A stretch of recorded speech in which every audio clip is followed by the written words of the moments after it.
Donc, je vais maintenant demander à Madame Padilla d'intervenir. Je l'ai dit en ouvrant cette table ronde, seulement 25% des adultes respectent la fameuse recommandation de consommer 5 fruits et légumes par jour, hein, qui a été lancée, qui a produit ses effets, mais qui est un peu retombée, hein. On a le sentiment d'un soufflet qui s'est un peu abaissé. Les chiffres sont encore plus mauvais pour les enfants. Plus le foyer compte d'enfants et moins la consommation de fruits et légumes est élevée, que ce soit pour les parents ou pour les enfants. Le message matraqué dans les spots publicitaires ne semble pas, si vous me passez l'expression, porter ses fruits. Bien au contraire, on observe un net recul de la consommation des fruits et légumes alors que nous sommes déjà en sous-consommation. Ainsi, j'aurais donc plusieurs questions à vous adresser. Madame Padilla, les responsables politiques et le gouvernement sont-ils pleinement conscients de ces éléments ? Pourquoi la France n'utilise pas les fonds européens faisant la promotion des fruits et légumes à l'école ? Comment expliquez-vous ce manque d'intérêt, voire ce désamour porté aux fruits et légumes par les responsables et les citoyens ? Bien, donc avant de passer au laisser pour compte, je voulais effectivement faire le bilan que vous avez déjà rappelé, mais il est important de le dire encore. Effectivement, malgré tous les efforts de promotion des fruits et des légumes depuis fort longtemps, donc depuis le premier PNNS, voire avant, malheureusement, la consommation ne cesse de baisser, que ce soit pour les enfants ou pour les adultes. Les enquêtes INCa sont ici pour nous le rappeler. Ce qui est important également, c'est que non seulement globalement la consommation diminue, mais nous avons davantage et toujours davantage de petits consommateurs. Vous voyez, en 10 ans, la proportion d'adultes donc, qui consomment les fameux 5 fruits et légumes par jour eh bien, est tombée de 27 à 25%. Vous me direz, ce n'est pas une bien grande chute, mais il faut savoir qu'entre-temps, en 2010, quand même, nous étions arrivés à 31%. Donc on avait un espoir qui est très rapidement retombé. Et chez les jeunes, donc vous le rappeliez, seulement 6% consomment les fameuses 5 portions de fruits et légumes par jour. Et donc ce phénomène est extrêmement important, ce sont les très petits consommateurs, c'est-à-dire moins de 2 portions de fruits et de légumes par jour, qui sont en très très forte croissance, 32% en 2010, vous voyez 45% en 2016. Donc vraiment les petits consommateurs sont de plus en plus présents. Alors les laissés pour compte, je ne vais peut-être pas faire toute la panoplie des laissés pour compte, mais quand même l'essentiel.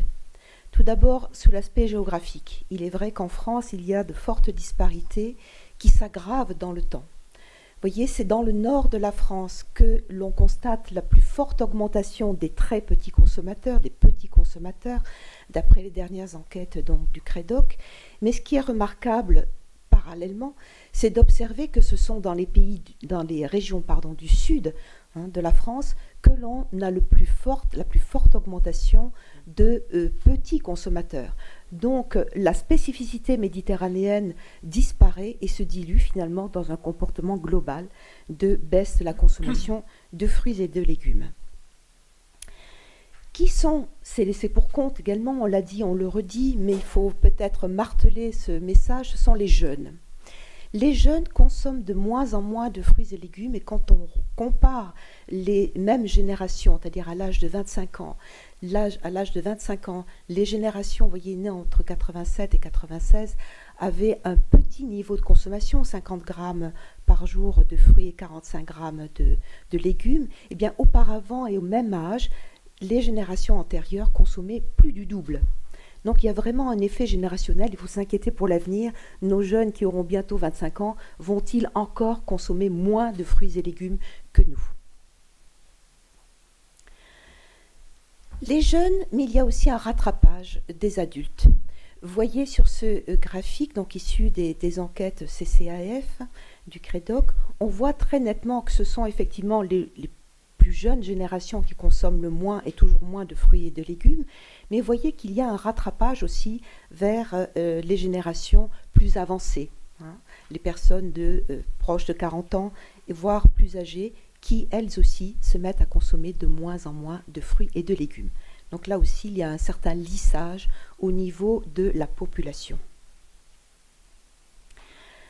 On met en cause, bien entendu, souvent les revenus, car on sait que l'aspect revenu est quand même important pour la consommation de fruits et de légumes.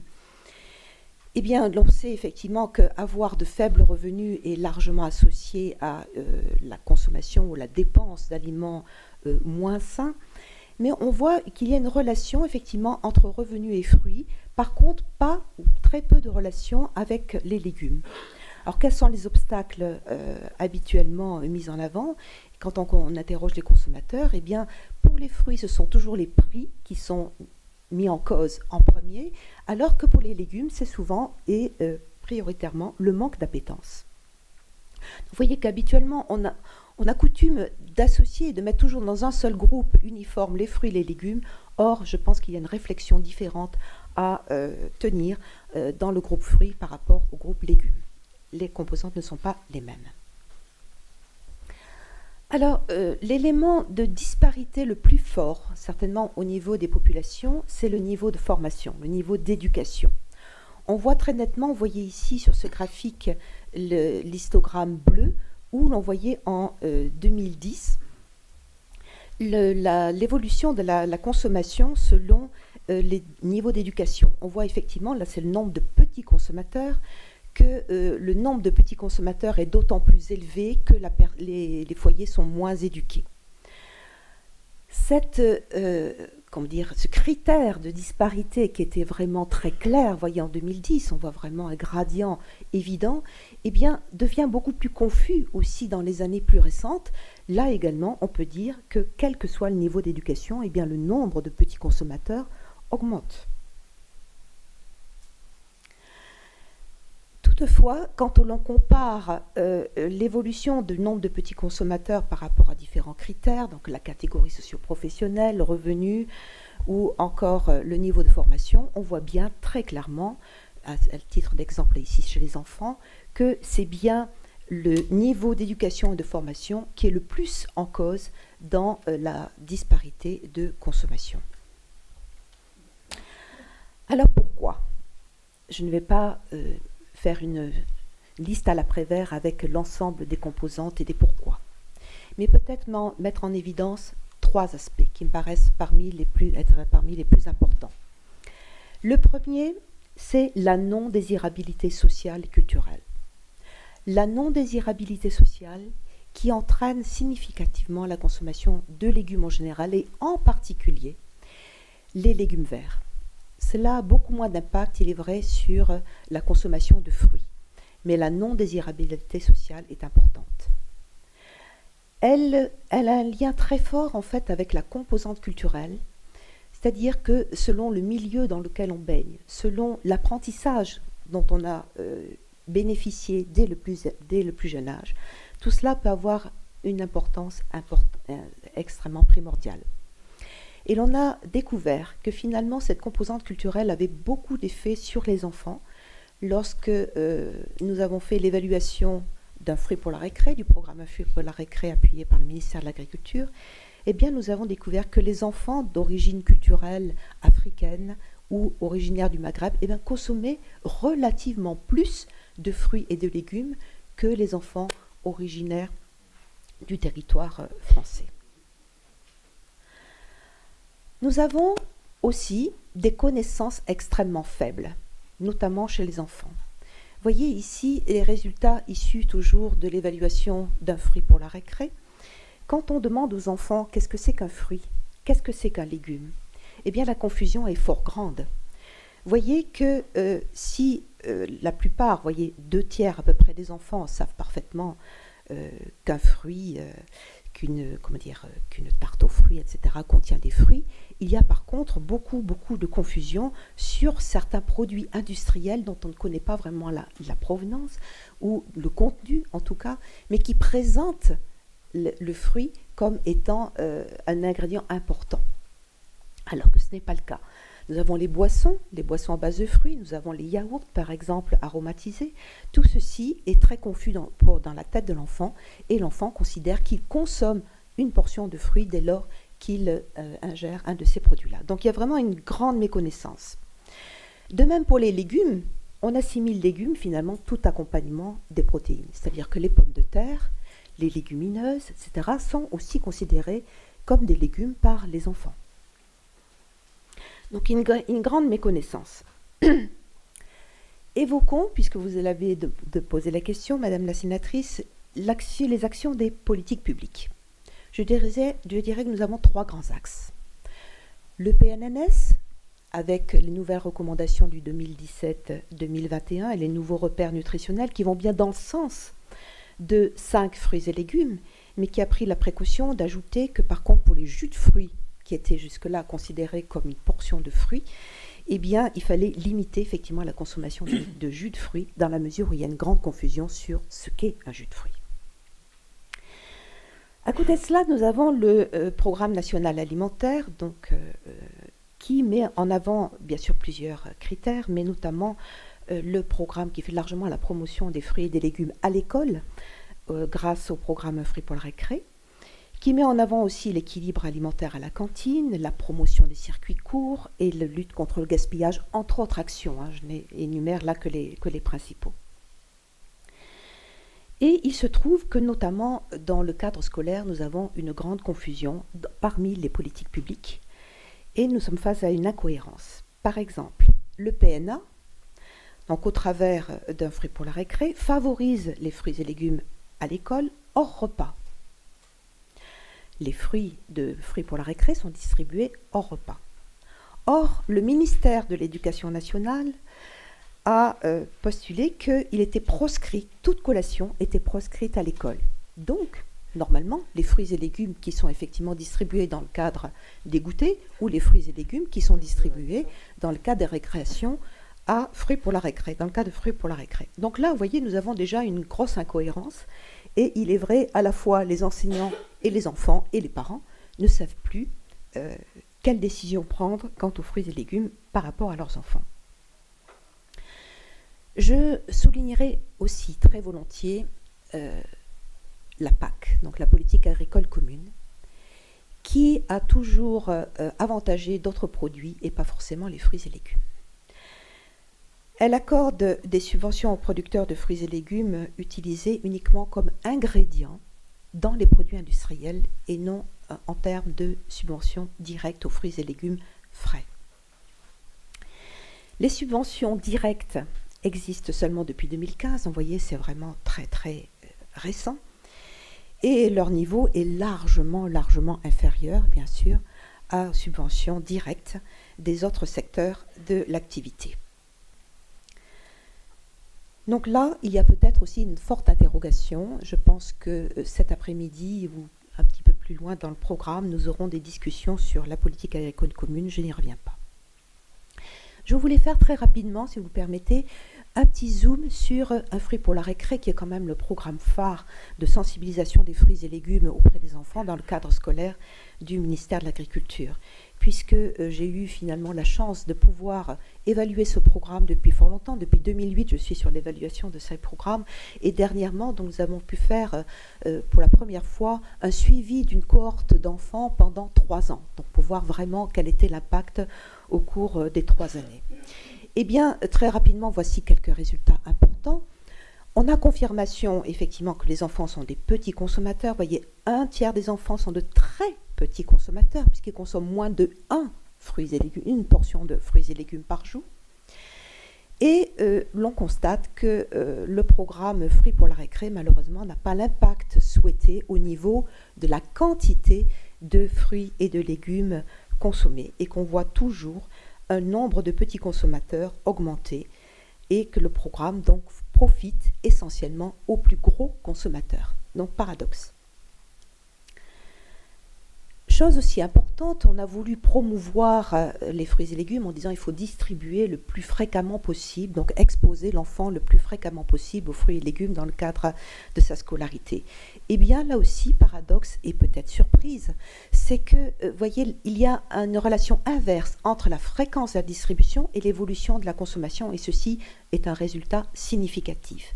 C'est-à-dire que si les écoles qui distribuent des fruits et des légumes tous les jours, eh bien, voient un impact au niveau de la consommation des enfants inférieur à ceux qui distribuent ponctuellement, une fois par semaine, voire moins. Alors pourquoi, effectivement, ce résultat surprenant? Eh bien, on s'est rendu compte, grâce à un rappel des 24 heures auprès des enfants, eh bien, que les familles, du fait qu'elles savent que l'enfant bénéficie de fruits et de légumes à l'école, eh bien, en offrent moins à leurs enfants. Donc il y a en fait une une complémentarité qui ne se traduit pas par une augmentation de la consommation, malheureusement. Il y a peut-être aussi une certaine lassitude chez les enfants, et il est un fait, c'est qu'un événement ponctuel, hebdomadaire, frappe davantage l'esprit aussi des enfants que quelque chose qui devient une habitude, somme toute. Autre conséquence importante, résultat important, le fruit pour la récré est très très clairement un outil au service de l'amélioration des connaissances. Ça, c'est absolument incontestable. Donc sur les 3 ans, on a vu très très nettement une augmentation de la connaissance des enfants. Alors, ces connaissances actives sont liées vraiment au type de mesures d'accompagnement. C'est-à-dire que dans la mesure où il y a un accompagnement de la consommation de fruits et légumes avec des activités autour de cette consommation, plus il y a d'activités et plus les connaissances augmentent, et plus les activités sont de type actif, c'est-à-dire où l'enfant a vraiment un rôle déterminant à jouer plutôt que d'absorber tout simplement des connaissances académiques, et bien plus les mesures d'accompagnement sont actives, plus le niveau des connaissances augmente. Alors devant ce panorama, somme toute assez pessimiste, je pense que des solutions existent. Des solutions existent dans la mesure où l'on sait que consommer des fruits et des légumes n'est pas inné. C'est issu d'un apprentissage. Donc pourquoi ne prend-on pas le problème à sa racine ? Sa racine, il y a de nombreux travaux scientifiques qui démontrent qu'aujourd'hui, cibler les femmes enceintes, les femmes allaitantes, serait sans doute déjà une solution tout à fait positive. Par ailleurs, diversifier tôt chez l'enfant, habituer l'enfant, donc créer ce contexte de façon à ce que l'enfant accepte les fruits et légumes très tôt dans son alimentation, en variant les goûts, cela conduira à accepter aussi des textures très complexes que sont celles des fruits et des légumes.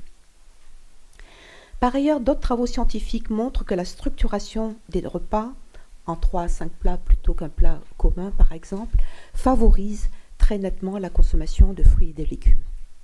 Donc exposer l'enfant de façon répétée, renforcer la promotion des fruits et légumes à l'école, c'est évident. Et pourquoi pas également subventionner les fruits et les légumes pour un accès plus large dans la mesure où il y a une perception très claire que les fruits et les légumes sont des produits chers. Ce n'est pas forcément la réalité, pas toujours, mais c'est perçu comme étant des produits chers. Donc, ne pas oublier de changer les politiques au niveau des prix.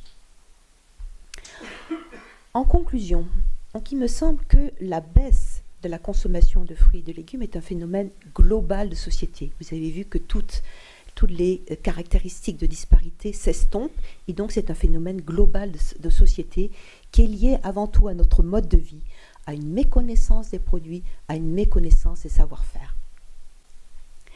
Donc il est nécessaire aussi de mener des politiques nutritionnelles et économiques qui soient plus cohérentes, de façon à ce que, dans l'esprit du consommateur, les choses soient claires et nettes. Et par ailleurs, jusqu'à présent, je pense que les politiques se sont beaucoup plus intéressées à modifier les déterminants individuels sans vraiment s'attaquer à l'environnement du consommateur, et l'un ne va pas sans l'autre. Il est important aussi d'avoir une réflexion importante sur l'environnement marketing qui est perturbateur quand même, sur la qualité de l'offre et sur le soutien aux producteurs, ce qui changerait la perception des consommateurs vis-à-vis de ces produits. Je vous remercie. Je pense tout comme vous qu'effectivement, il y a beaucoup de contradictions, voire même d'incohérences dans les décisions politiques. Tout dernièrement, nous avons eu un amendement pour, en quelque sorte, taxer les produits sucrés, les produits liquides sucrés. Mais en réalité, dans le comportement des familles, quand on voit le nombre de bonbons qui sont achetés et qui sont donnés comme une récompense aux enfants, on peut se poser la question, il n'y a pas seulement les boissons sucrées, il y a aussi tous ces bonbons et autres et gâteaux qui sont extrêmement sucrés et qui en fait engendrent un comportement toujours plus addictif vis-à-vis de ces consommations. En tout cas, je pense que les uns et les autres, nous aurons beaucoup de choses à vous dire et en tout cas, ça poursuivra comment dirais-je, la connaissance que nous avons.